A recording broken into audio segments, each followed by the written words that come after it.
Hi everyone, this is Pat from Press Any Key.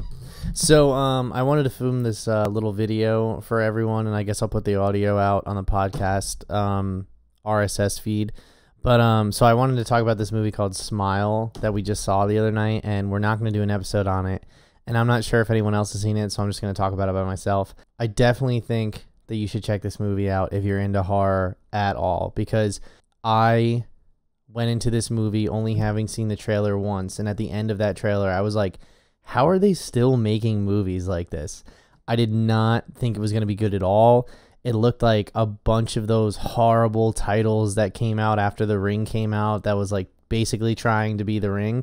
And to this movie's credit, it emulates a lot of the, sensibilities of The Ring, if you will. But either way, I think everyone should check this out 100%. So performances all around are really good. The camera work is amazing. The script is okay, and the story is you can poke holes in it, especially towards the third act. But even then, I mean, the suspense is really good. The attention to detail is really good. The atmosphere is really good.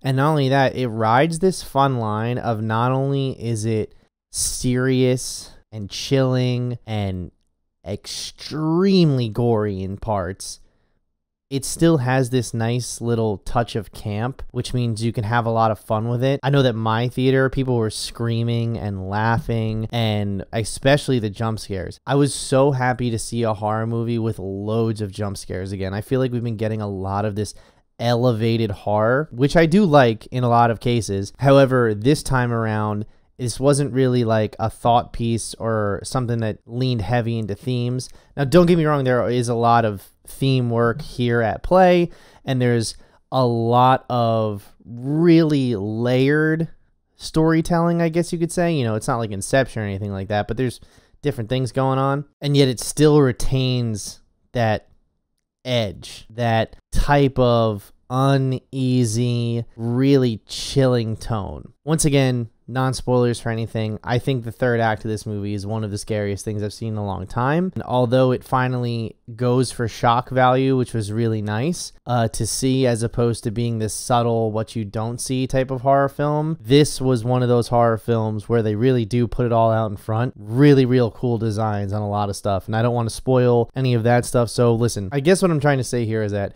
if you have any interest in seeing Smile at all, if you're like, oh, this could be a dumb, fun time at the movies, by all means, go see it. Or if you're like, I'm looking for a bloody, disgusting, supernatural horror film, this is the one. This is the one for sure. I've seen Barbarian and I've seen Pearl. This so far is my favorite out of the three of them. Objectively, maybe the writing's not as strong, but as far as thrills go and me being able to have a good time at the movies with a horror film, this was it. This was it. I don't know if there'll be something else this year that I'll like as much that's in this category. Check this one out for certain. If you ask me, I give it an 8 out of 10. If you made it this far in the review, thanks so much for checking it out, and we'll see you guys on the podcast. New episode this Sunday. You can find us everywhere at pressanykey.tv. Bye-bye.